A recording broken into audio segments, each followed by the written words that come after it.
Well,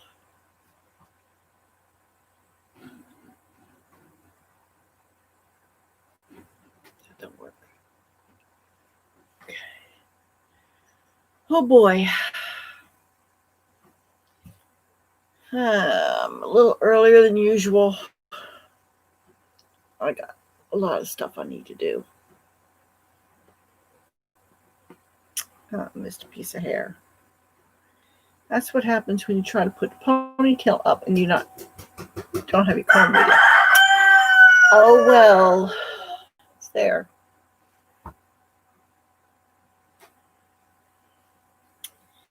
Yeah, things are a little quiet today.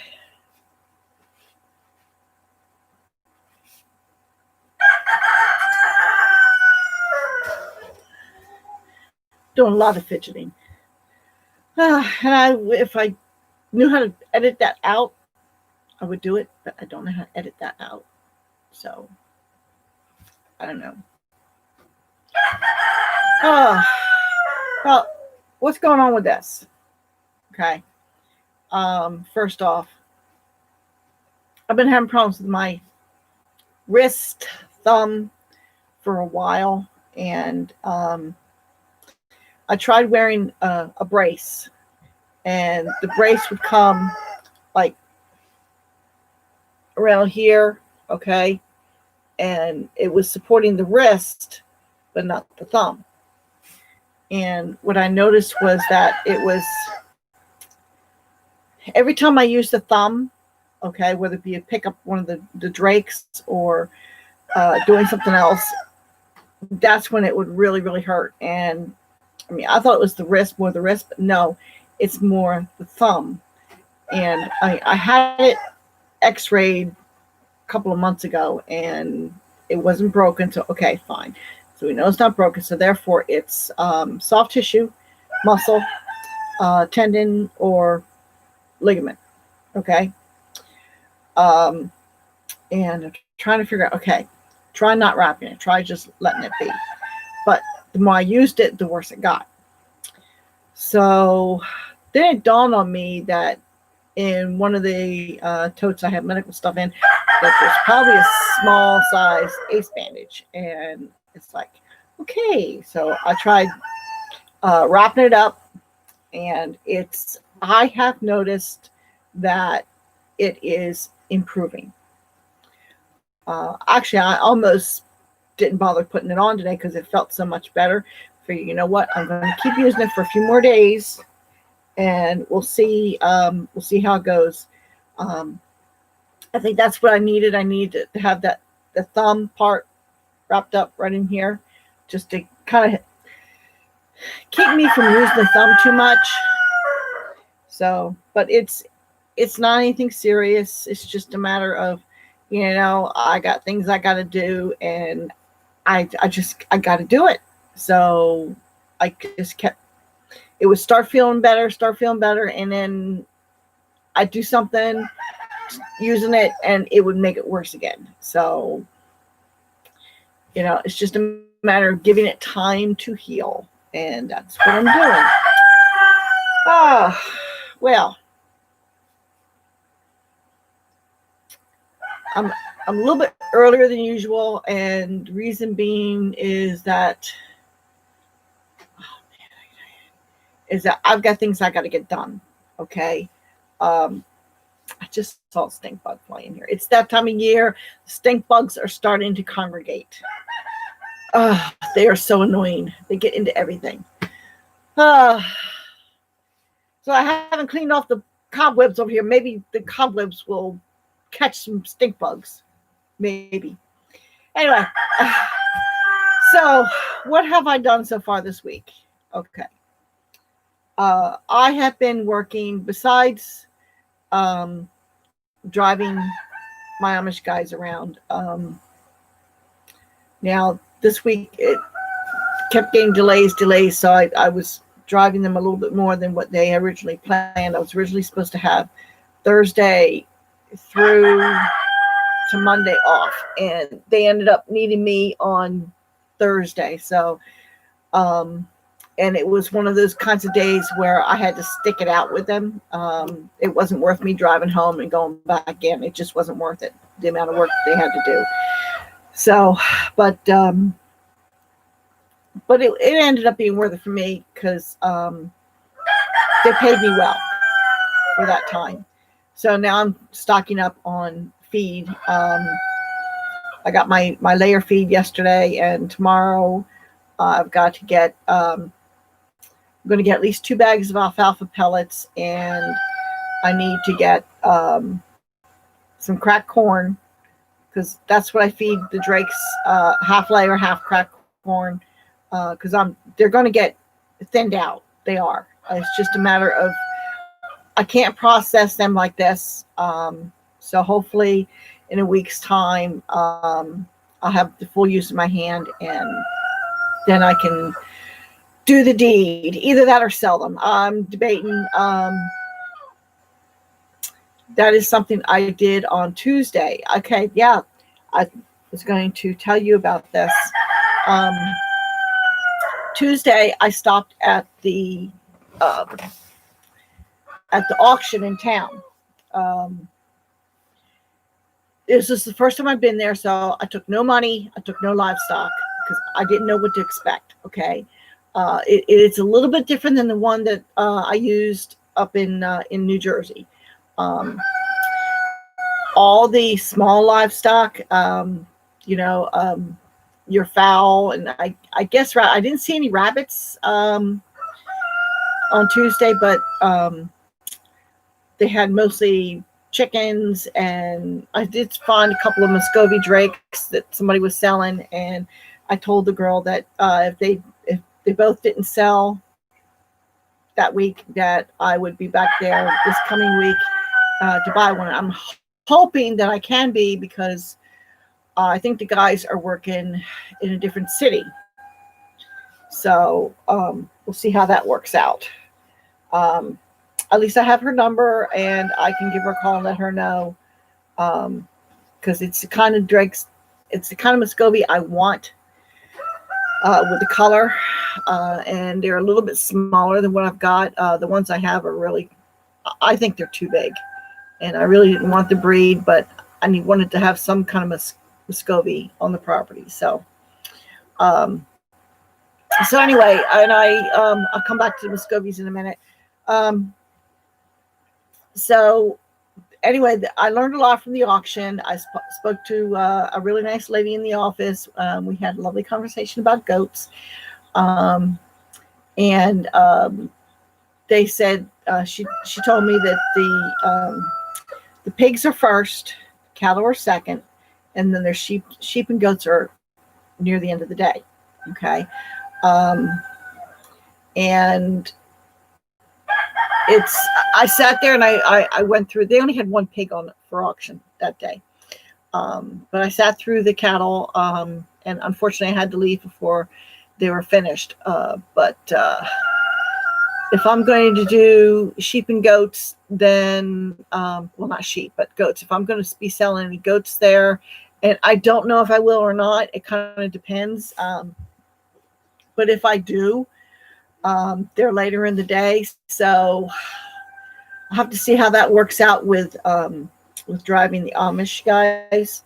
I'm not sure. You see, it's nice to have that income, especially right now before my Social Security kicks in. But that was not supposed to be my intent with moving here. I didn't want to have to leave home every day driving. That's not what I wanted to do. It just kind of ended up that way. I wasn't looking for it. It just happened. Sometimes something falls in your lap, and in my case, it happened to be a godsend, because things were not working out quite the way I had expected them, and so I needed that little bit of extra money, at least temporarily. So, and they have been a godsend. They've really been trying hard to take care of me. So Anyway, so the auction was definitely informative, and how I move forward from this. See, I really should be there on a regular basis, just to get known. Um, and I'm not sure how that's going to work out with transporting the guys. I'm still got to feel my way there. Maybe I'll ask them, just for Tuesdays, not to expect me to drive them or something. I don't know. We'll see. Um, we'll sort it out anyway. But if I'm going to have, like, I'm going to be raising chickens and chicks and stuff like that. That's the plan. That's my goal. Okay, I've got these lovely birds. Oh, the lavenders. You should see the lavenders. If I can get some good shots of them, the lavender orpingtons, they're huge, big, beautiful birds. Oh, they're just gorgeous. And I wish I still had the number for the woman who sold me them, because she's got some really good breeding stock. They're beautiful birds. Now the buff Orpingtons, they're not as big, they're not as pretty, but what I'm hoping to do is to be able to do a little bit of crossbreeding. Now I will see how this last batch turns out, because this is from the chicks I have right now in the brooder box. They're from a different hatchery. So we've got two different groups of buff Orpingtons, and they're from hatcheries. Okay, the lavender Orpingtons, they are from a breeder. Okay, and there is a difference. You can start breeding from a hatchery, and you just got to be very careful about your selection of your roosters and your hens that you want to breed. Okay, and you can develop a fairly nice breeding stock from them, but you've got to be careful about that. You got to pay attention to actually become a breeder. Now, at some point, if I can find a good source of buff Orpingtons, where they've obviously been bred well, then I could get some breeding stock from them. But it all depends. I'm going to try and work with what I have.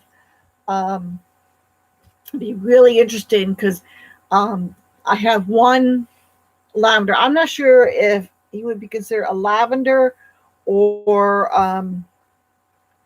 what is it? They got black, blues, and lavenders. Okay, I think he might be considered a blue, because he's not really lavender and he's not really dark enough to be considered a black.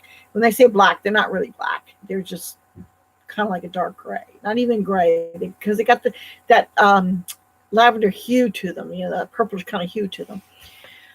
So anyway,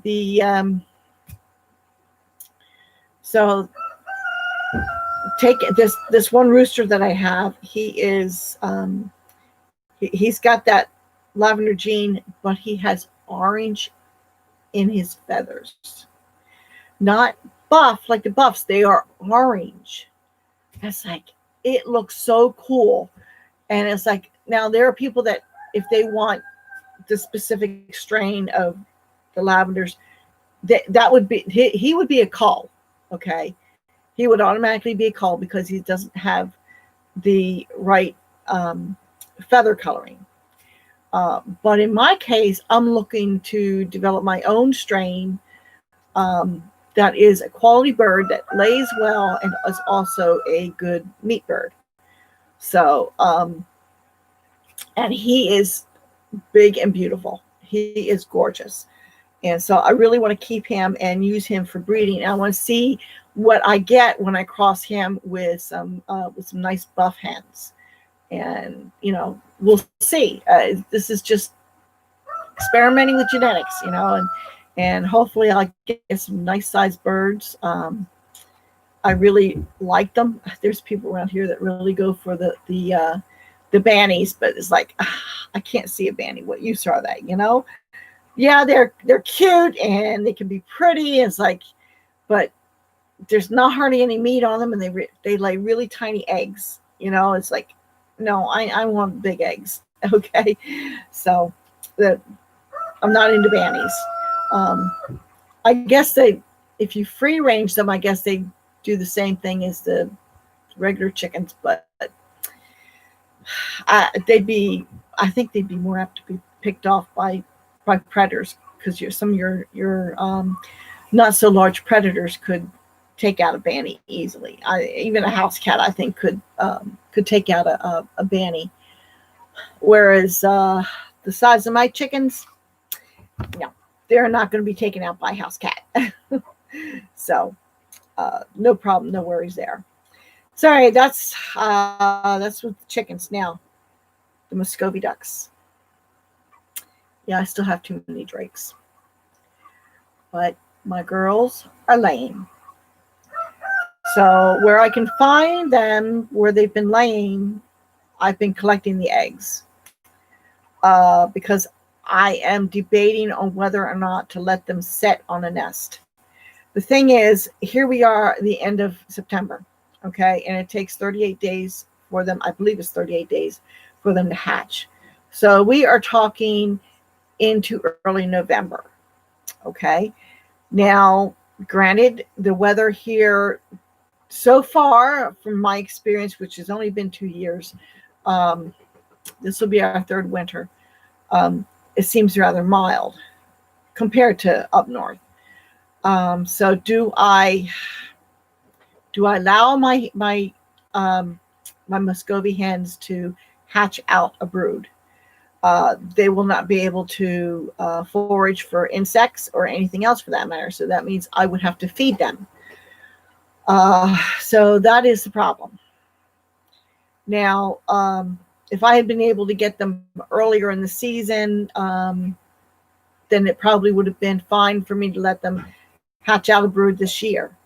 But this late in the game, I am really, really hesitant to allow them to hatch out a brood. And I know the instinct is there. They want to. And who knows, one of them may sneak off and not show up when we're putting everybody up at night. And I may still end up with some ducklings. So it's like it's a situation where I may not have a choice. It may just happen because I don't have everything set up yet in the way of my infrastructure. I have post here, not there, but over that way. That way, I have a bunch of posts. I haven't counted them to see how many I've got, but the plan is to use them for the chicken coop area and possibly a duck area. It kind of depends on how many I've got. I think I've got at least 8, maybe 10, but I'm not sure of the condition of all of them. Of course, the better ones are going to be the ones that are going to be in the ground. Yeah, another thing I thought of, because I do need fence post for the goat pen, because these are pretty hefty posts that I was given. Maybe I'd be better off using them for the goat pen and buying landscape timbers for the chicken coop, which landscape timbers would be fine for a chicken coop. But I'm just not sure because the thing is, the price of lumber has really skyrocketed. So it's either I buy posts for the goat pen or I buy post for the chicken coop. Just haven't completely decided on that yet. It's a tough decision. I guess maybe the deciding factor will be when I go to set things out where I want them in regards to the fence, that I'll see what I have and figure out then what's the best use for it. Because I haven't even handled these posts yet. Somebody else loaded them up and unloaded, my Amish guys. They loaded them up and unloaded them for me. So I haven't really had a chance to really closely examine them. Now,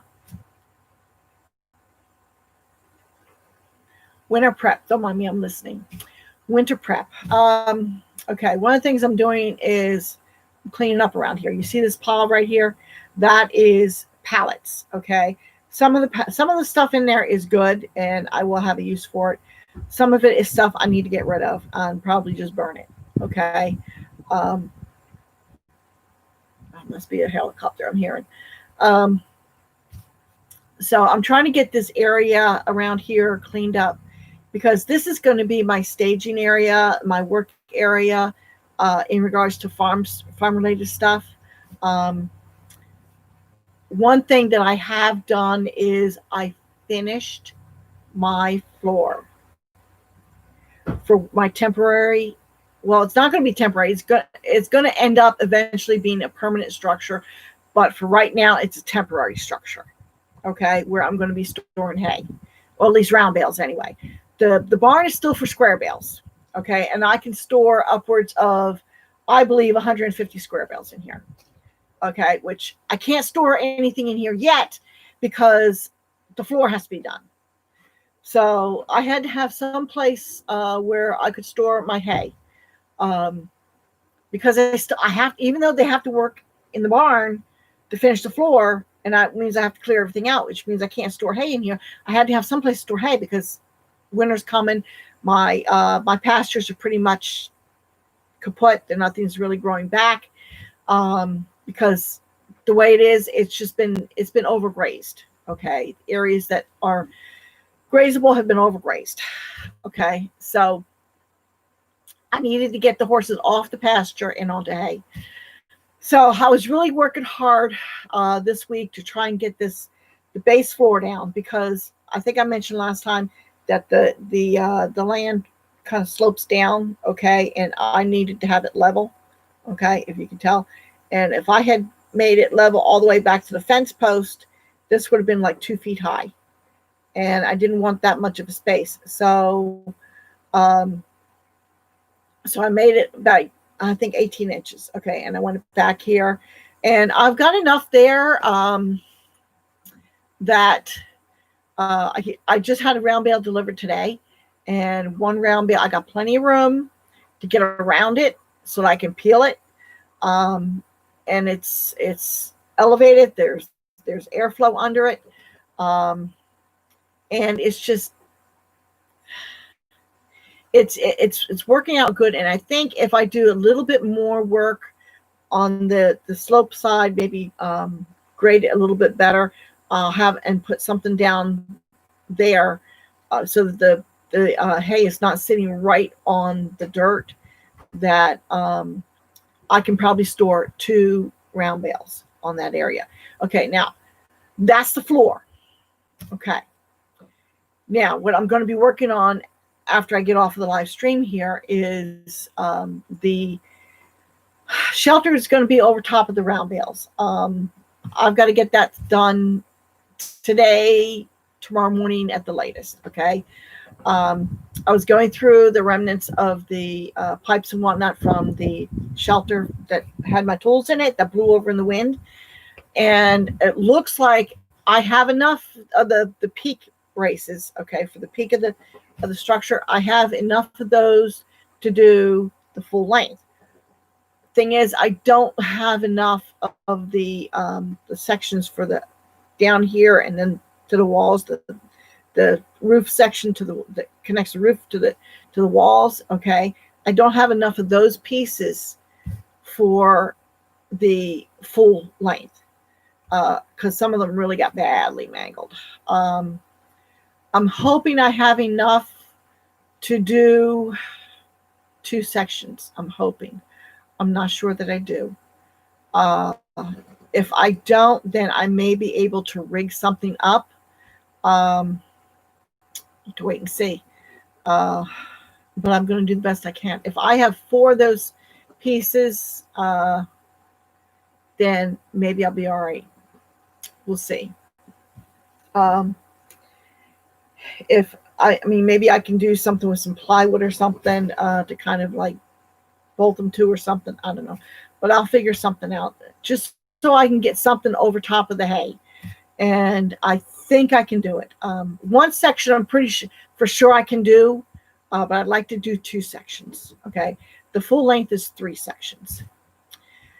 And, well, it looks like the there's not a whole lot of people sitting down and enjoying a live stream on a Sunday afternoon, which I can't blame them, because you know what? It's really nice. And I came like this close to not doing a live stream this afternoon because, you know, we're losing daylight earlier and the days are getting shorter. And the temperatures right now, they're not bad. They're comfortable. From here on out, they're going to be getting cooler. It's like, who wants to sit in front of a computer watching a live stream on a Sunday afternoon when there's so many other things you can be doing? You can be outside working on your own homestead, okay, or in your garden or what have you. You could clean up the fall garden and stuff like that. Who wants to do this? So even though I've been unofficially doing a live stream every Sunday early afternoon, I'm very seriously considering changing it. So if anybody who comes in later watches this after the live stream is over with, if you want to give me an idea, what do you think would be a good time? Okay, I can't do late nights. Okay, I am like, okay, yeah, I did that one time when Prep Starter Bob was here, and I crashed afterwards. You know, I can't be counted on to be able to do that every single time, once a week, what have you. It's just, I can't guarantee that I'll be able to handle it because I get busy here. And by the evenings, I am just exhausted. I'm a morning person.